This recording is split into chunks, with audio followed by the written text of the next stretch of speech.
و روحانیت البقا.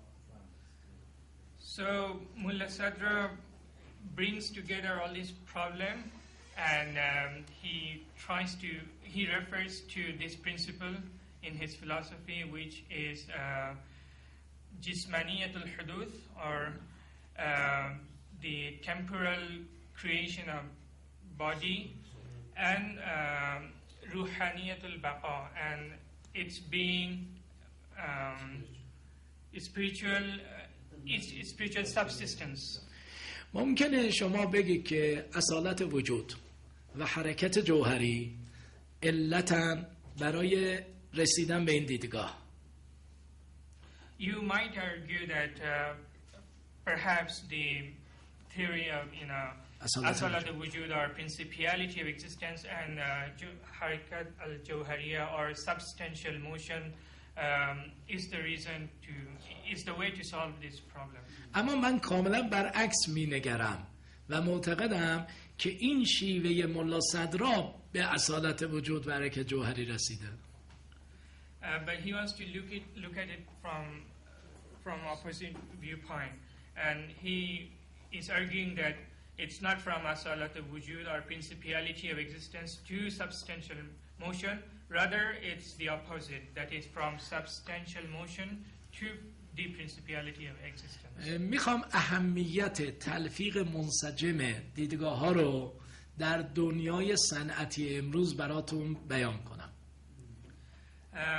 He wants to present this coherent integration of results in the context of our modern industrial world. امروز در سازمان‌های صنعتی یک سوال وجود داره. سازمان‌ها میگویند محیط کسب و کار، اشکال نداره یا ترجمه، خب محیط کسب، یعنی بیزنس، میگن محیط کسب و کار در تحوله. حالا آیا سازمان ثابت باشه یا تحول داشته باشه؟ این مسئله بسیار مهم استراتژیک است در صنعت امروز. There is a problem that exists in the context of our industrial organizations, which is that محیط کسب و کار، business environment and its strategic importance. No. روشن کنید، ترجمه کنید. The business environment is in changing. I mean, constantly changing. Yeah. No, I understand. So, in business studies, there is this concept that business environment is constantly changing, and in order to respond to this change, what should be the strategy of the organization? Shall we change ourselves? Shall we change ourselves, or shall we remain static? دانشمندان یا میگفتن ثبات داشته باشید یا میگفتن تحول داشته باشید. We have just said this actually. Whether we change in order to respond to change in environment, or we would remain static or fixed. اما آقای جیمز کالینز نوشت ثبات در این تحول. But Jim Collins states that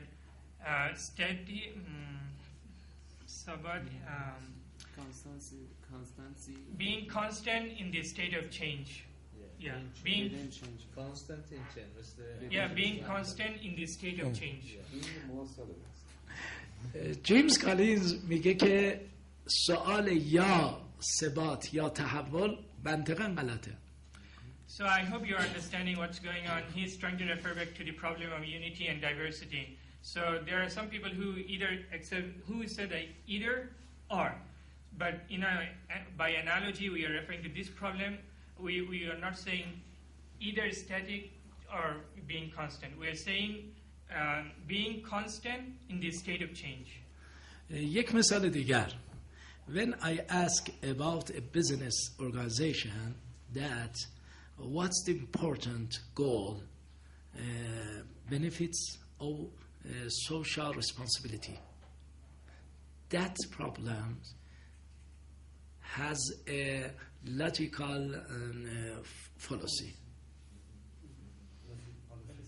درسته؟ روشنه؟ خب این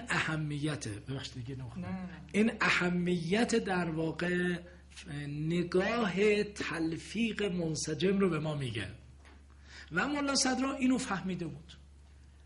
So this very example tells us the importance of this method of coherent integration of results. And Mullah Sadra is just trying to tell us this. و ملا صدرا از روش تلفیق منسجم بسیار استفاده کرده در حل خیلی از مسائل فلسفیش. And Mullah Sadra has used this method to solve so many problems, numerous problems in philosophy. ما ممکن است ظاهرگرایانه یعنی به ظاهر توجه کنیم و فکر کنیم وحدت در کثرت تناقض‌آمیزه، اما وقتی متد تلفیق منسجم رو میبینیم یک اندیشه جدیدی است. So outwardly it might seem that unity in multiplicity or one in many in one, this might seem contradictory, but it might be the case that this is utterly a new theory. خب میخوام شیوه سوم ملا صدرا هم بیان کنم. این شیوه یک ذره دشوارتره، هم بیانش هم فهمش و احیانا دوستانم وقت خستگیشونه، ولی میخوام انرژی هامون رو باز بیابیم تا من بتونم این شیوه سوم رو به خوبی بیان کنم.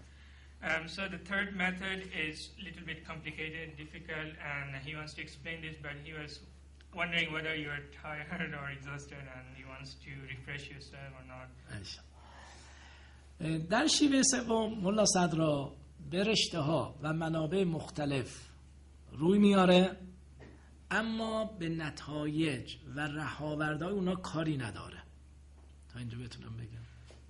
So in the third method, various sources and goes to this and that subject discipline, but as far as the conclusion is concerned, he is not using the conclusion of. دیگران رو نه رد میکنه، نه ردیوس میکنه به دیدگاه خودش و نه کمباین میکنه. He does not refute the viewpoints of others, nor does he combine, nor does he reduce them to something else. بلکه ملا صدرا در روش سوم اونی که براش مهمه اپروچ رشته هاست، نه رهاوردشون.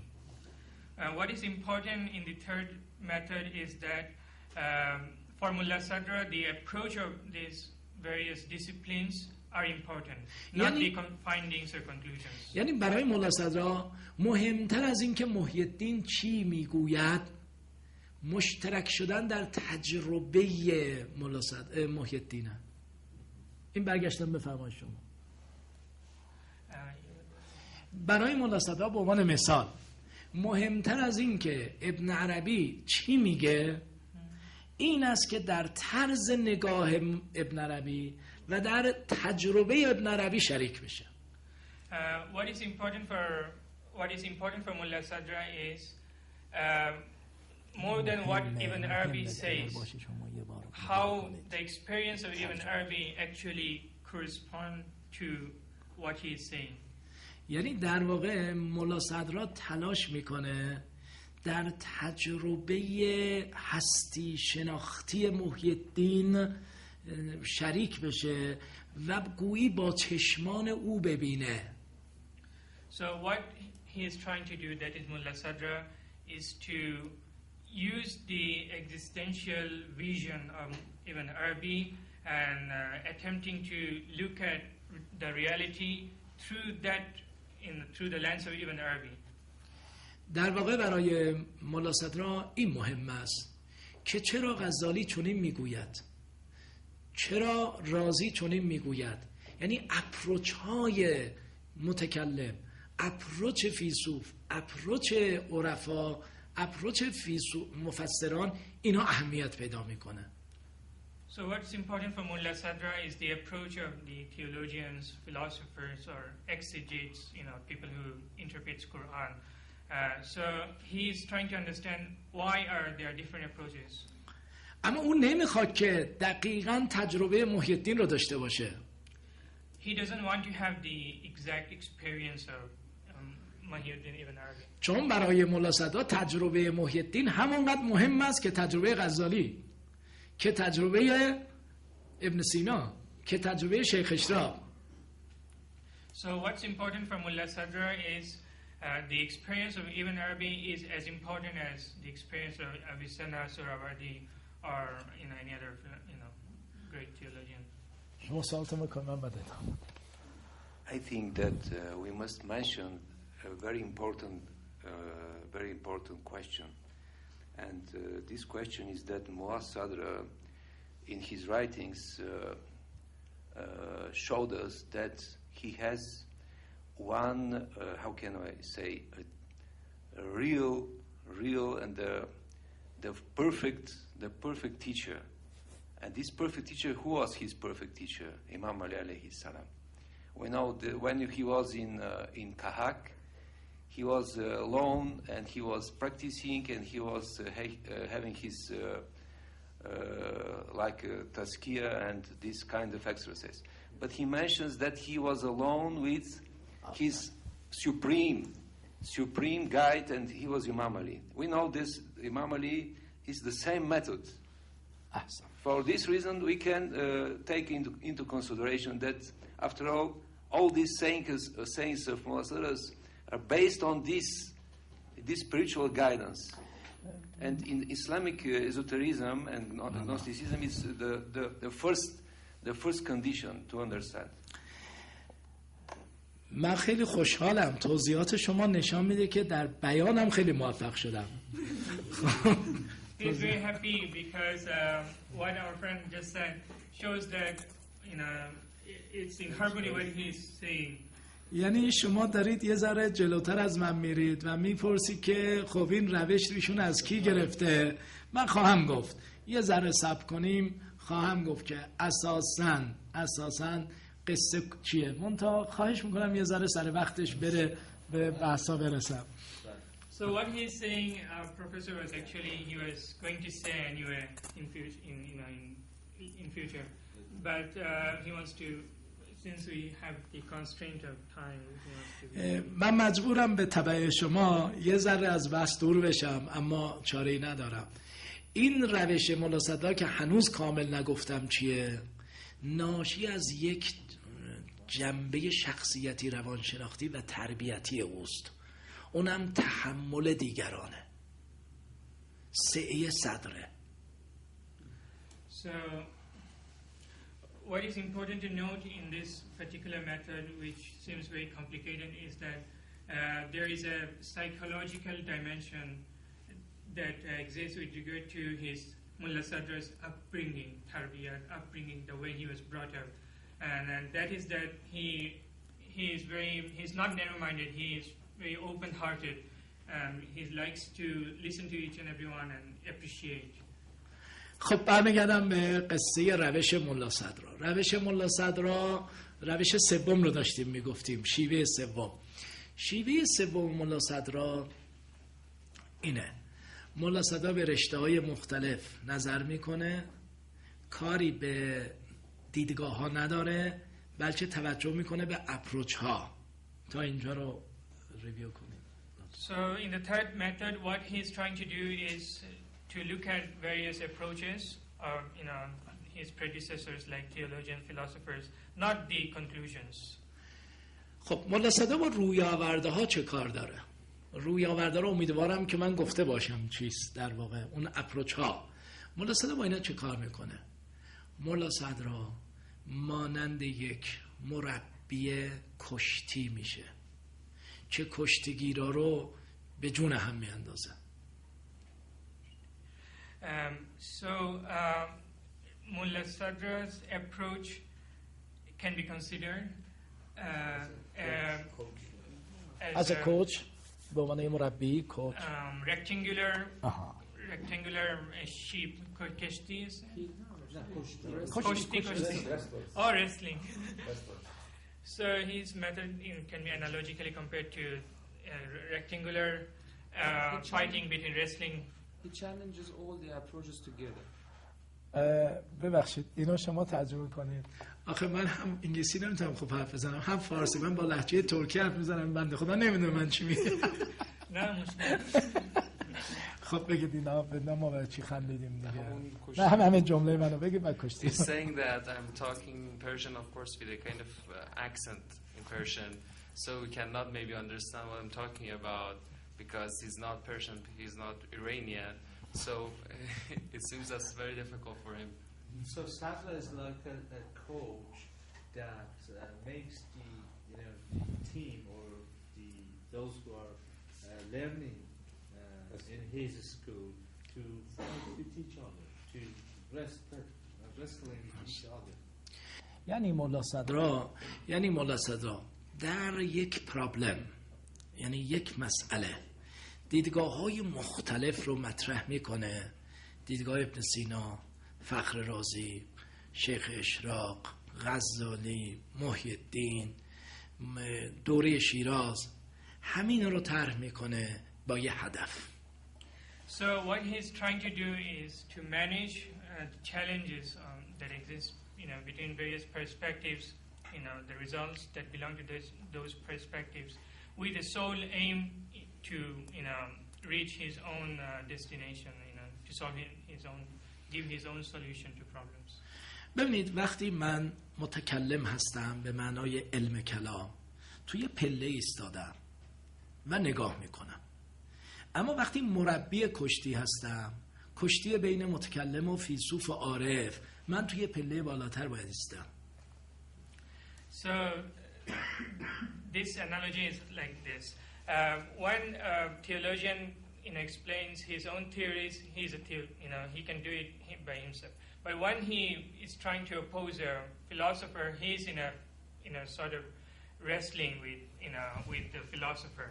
So he has to come up, to oppose a particular viewpoint. مولا صدرا رشته‌های مختلف رو به گفتگو و دیالکتیک میکشه. چالش، گفتگو و دیالکتیک. So what Sadra is trying is to bring together all these different perspectives and create a conversation, dialogue, both dialogue and dialectic. و خودش یکی از طرف دعوا نمیشه.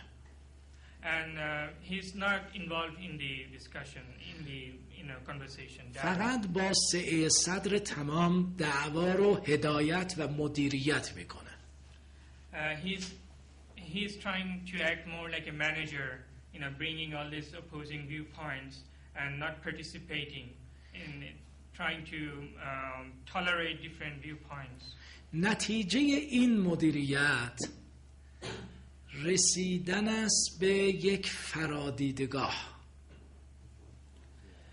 So the conclusion of this management is to reach a meta viewpoint. نه فرادیدگاه، نه اپروچ هم نه، متا اپروچ هم نه. اصطلاح نیچه‌ای ما داریم در فرادیدگاه، درست؟ میخوام درست در مفهوم نیچه‌ای کلمه بگم. یعنی یک زمان است که شما دیدگاه دارید، دیدگاه کلامی دارید، دیدگاه فلسفی دارید. خب اینا پرسپکتیو های مختلفن که شما دارید. خب اما وقتی این دیالکتیک رو ایجاد میکنید، شما به یه دیدگاه فراتر در مفهوم نیچه‌ای کلمه به دست پیدا میکنید. حتی نه اون مفهوم هگلیه. در مفهوم نیچه‌ای کلمه شما در واقع به یک فرادیدگاهی دست پیدا میکنید، یعنی به یه دیدگاهی فراتر از دیدگاه‌های دیگر. من روی فرا تأکید میکنم، نه دیدگاهی کنار دیدگاه‌های دیگر. مفهوم نیچه چیه؟ یعنی اسمش بله؟ خودش پرسپکتیو رو به کار بره، ولی ما تو فارسی اینو میگیم فرادیدگاه. So meta perspective. آره متا پرسپکتیو. So he's using a Nietzschean viewpoint which is called meta perspective, like bringing together all these different opposing viewpoints and to reach his own meta perspective. خب من بذارید با مثال از اینجا باید بگم. برای مثال چون دشوار هست مقدماتی میگم بسیار ساده تا بتونم این مثالمو بیان کنم. So he wants to give an example, but before doing that he wants to say something. ابن سینا در اشارات برای اثبات وجود نفس مجرد یک آزمایشگاهی رو پیشنهاد کرده که معروف است به انسان معلق. So, well, just to give an example, in Abyssinian philosophy, there is a famous example of either you can say flying man or hanging man, which is, and it's called in Arabic, Persian, وجود تجرد نفس. در واقع یک آزمایشگاهی است که انسانی وجود داره در محیطی که محرک‌های بیرونی به حداقل میرسن، یعنی متمایل میشن به صفر. So let me explain this. This is a thought experience. You know, in philosophy, many philosophers like to do this kind of thought experience, you know. Sorry, thought experiment, I'm saying. Thought experiment. So this, Ibn Sina is saying that think about a man who is hanging in the air and he has minimum movement with, you know, external objects. بله. بله. البته این آزمایش ابن سینا رو اخیراً روانشناسا در آزمایشگاه به طور عینی انجام دادن. من حالا با اون بحثی ندارم. He's saying that in recent times, you know, psychologists have actually experimented this, you know, have done this experiment. But I'm wondering whether they can ever do such an experiment, because what Ibn Sina is trying to do is think about a man hanging in this space, think not in the space of this world, let's say in the very middle of the whole universe, and he has no contact with any. بله، ببینید در واقع ابن سینا می‌خواست بگه که ما در یک محیطی که محرک بیرونیمون متمایل به صفر باشه چه وضعیتی داریم. این هم از طریق آزمایش‌های تجربی انجام شده اخیراً. منتها بحثم این نیست. It's not our discussion, but recently psychologists, you know, have done this experiment. Experiment where you have minimum contacts with external, you just hang in the space. خوب دقت کنید، در برهان ابن سینا در این موقعیت انسان نمیداند دستی داره یا نه، یعنی علم به دست نداره، علم به سر نداره، علم به پا نداره، چون محرک‌هایی نیستن که این علم رو به ما بدن. So in this thought experiment of Avicenna, the person, the hanging man, cannot actually understand that whether his hands, you know, limbs or head, these things exist or not, because there is no movement. یعنی ابن سینا میگه که ما هیچ علمی به جنبه‌های جسمیمون نداریم. We don't have any epistemic knowledge of our physical, you know, parts. فخر رازی با هوشیاری این رو جور دیگه ترجمه میکنه. علم به مشخصات نداریم. And Fakhruddin Razi has interpreted this carefully by saying that we don't have any knowledge of particulars. مشخصات. خب اما ما ابن سینا میگه ولی ما خودمون رو میشناسیم. But Avicenna is saying that even in that stage we know ourselves. Who is self? اون من کیه که من میشناسم؟ یعنی وقتی میگم self knowledge, who is self? ابن سینا جواب میده این self یک امر مجرد است. And Ibn Sina is asking, so that we have knowledge of ourselves, even in that state, who is this self? And he is saying that this self is a amri mujarrad, or an immaterial, abstract being. It's an abstract being. But without definition. حالا سی صبر. مولا صدرا این رو در علم النفس اسفار می آورد. And Mullah Sadra brings this example in his epistemology in Asfar. چاپ‌های 9 جلدی جلد 8 صفحه 42. Sorry, not epistemology, psychology, ilm al-nafs in Asfar. Volume 8. 42 صفحه 42. Page 42. Page 42. 42 to 47. خب اما مولا صدرا میداند که فخر رازی یک چالش و نزاع جدی داره با این دیدگاه.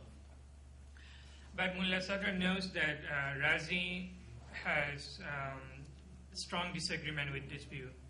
و این چالش رو طرح میکنه، یعنی دیدگاه ابن سینا رو به چالش میگیره به واسطه دیدگاه رازی.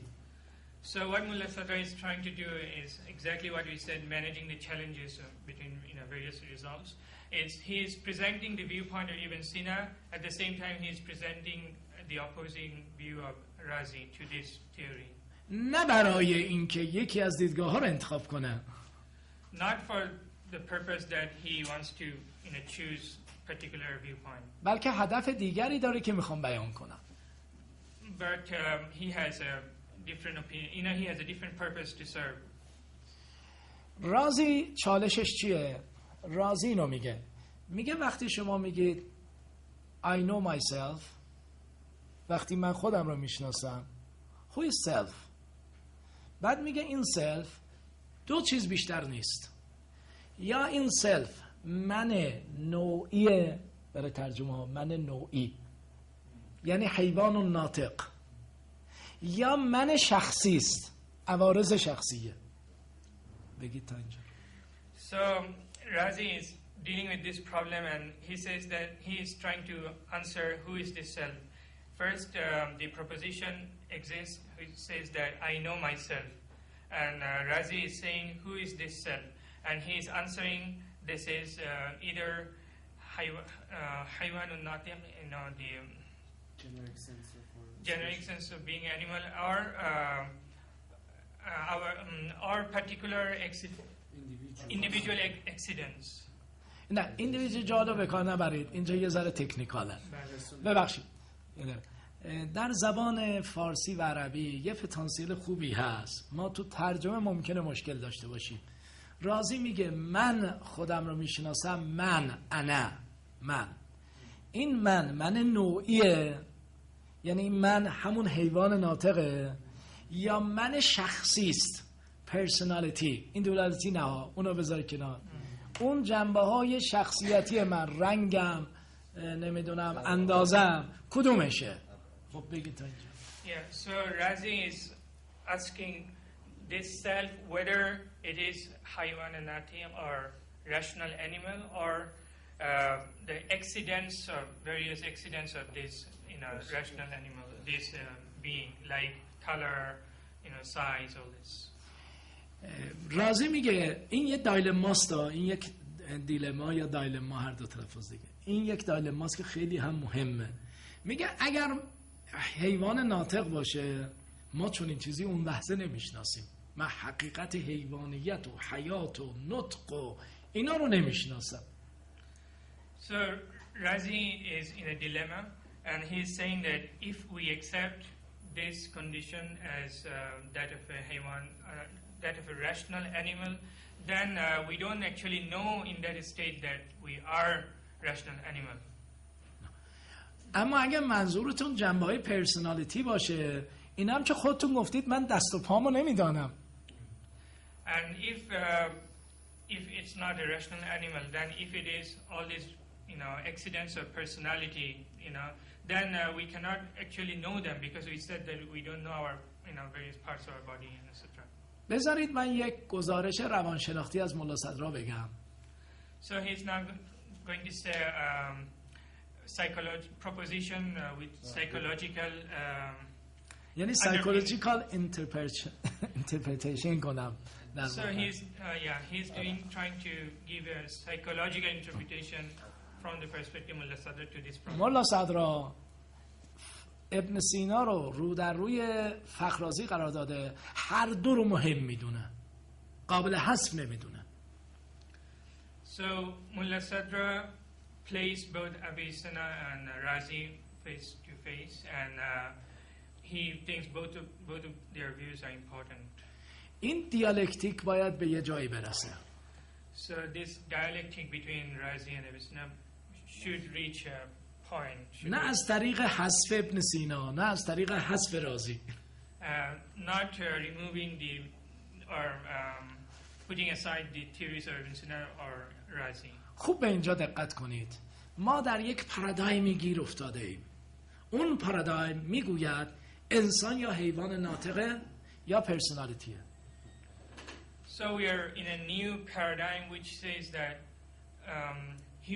man is either rational animal or he is a personality. یعنی هر یک از شماها در این پارادایم آنالیز میکنید به دو چیز: حیوان ناطق، جنبه‌های شخصی، مشخصات شخصی. So in this paradigm you either think about rational animal or you think about various accidents of one's personality. حیوان ناطق هم مشترک، هم قابل تشکیک و تفاوت نیست. یعنی همه ما در حیوان ناطق به یک اندازه مشترک. So we are all rational animals. So and we cannot really separate this notion from anyone of us. نه، من منظورم بیشتر اینه که ما در حیوان ناطق بودن به یک اندازه مشترکیم، تفاوت نداریم. یعنی ایشون حیوان تر نیست، ناطق در نیست، منم همینطور.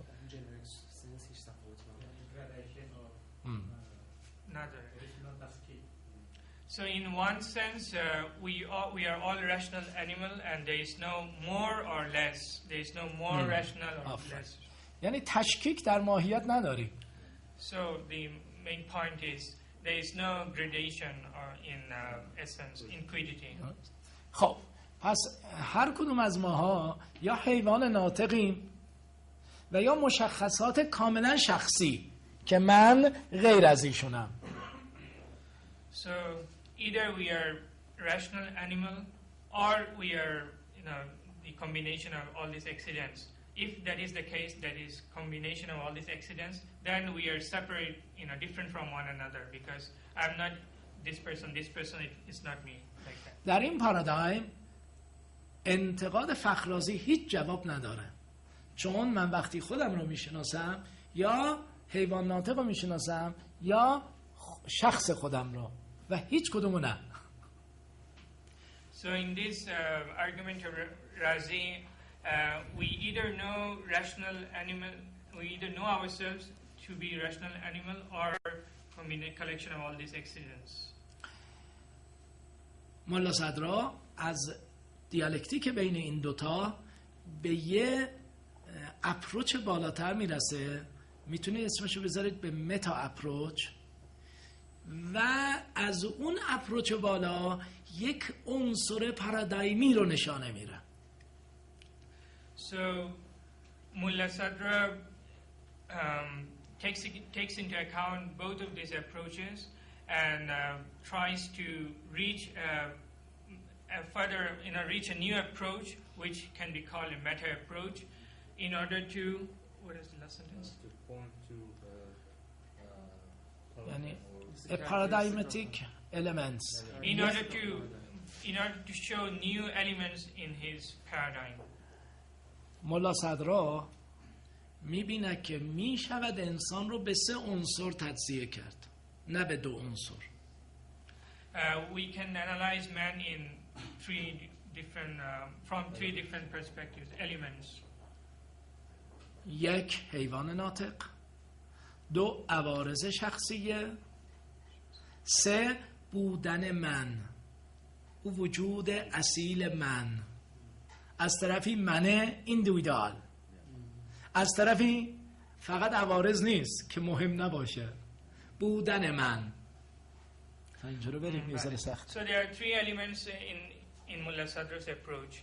The first one being that of Avicenna, which is rational animal, and then the second one, is shakhsiya, or a collection of all these accidents, and the third one being himself, being the I-ness, Buddhan man, or being I-ness. بله. اون وقت ملا صدرا به یک دیدگاه بسیار عجیبی میرسه. اون دیدگاه اینه که انسان نه حیوان ناطق نیست، اصلا انسان نداریم جز در کانسپچوالیزیشن. انسان ها In that state of hanging man, there is not just man, there are men, plural, M-E and man, And when we consider man in plural, the collection of accidents should not be considered anymore. من بعد از ظهر انشالله عبارت‌های ملا صدرا رو پرزنت میکنم. عبارت به گونه است که کسی که فلسفه اگزیستانسیالیسم نشناسه اصلا نمیتونه جمله ملا صدرا رو معنا کنه. چون ملا صدرا میگوید نه من نوعی، نه من شخصی، من فردی. یک مفهوم کاملا اگزیستانسیالیستی است. What he's trying to claim is that if we don't know the philosophy of, if we don't know existentialism or the philosophy of existentialism, we won't be able to analyze the proposition of Mullah Sadra, the third expression that he said, the I-ness. Because Mullah Sadra is arguing that we are neither species nor the collection of accidents, but this being I or I-ness. من مایلم که یه مسئله‌ای برای شما طرح کنم که در وقتی که برای نهار دوستان هستن روش فکر کنن و جواب بیارن. تا اینجا بگی؟ He wants to present problems so that while during your lunch you think about this problem and bring solutions afterwards. اگر ما بگیم انسان غیر از حیوان ناطق و غیر از عوارض مشخصه از وجود خاصی برخورداره، یعنی توجه کنیم به وجود خاص انسان و اون وجودی که اصیله، درست؟ چه نتایجی در اخلاق و انسان شناسی میشه گرفت؟ So what he's saying that if we think that man is neither just rational animal nor collection of accidents, but possesses a particular mode of existence. And what if we accept this, that man possesses a particular mode of existence that is particular to himself, what conclusions can we draw from this for ethics and انسان شناسی and anthropology? من به زبان شوخی جواب خودم میدم، به زبان شوخی فقط، و شما روش فکر کنید. اون اینه: عالم شدن به عنوان مثال چاق شدن من نیست، انسان شدن منه. He's just alluding to the solution to this problem, not very seriously. He's saying that when we are being knowledgeable of something, When or I became, having when I became fat, overweight. educated, when I become educated، حالا من وقتی که تحصیل کرده میشم، عالم میشم، چاق نمیشم. So he's trying to say that his being an educated person is different from being an overweight person. بلکه انسان تر میشه. When we become overweight, we become more human. خب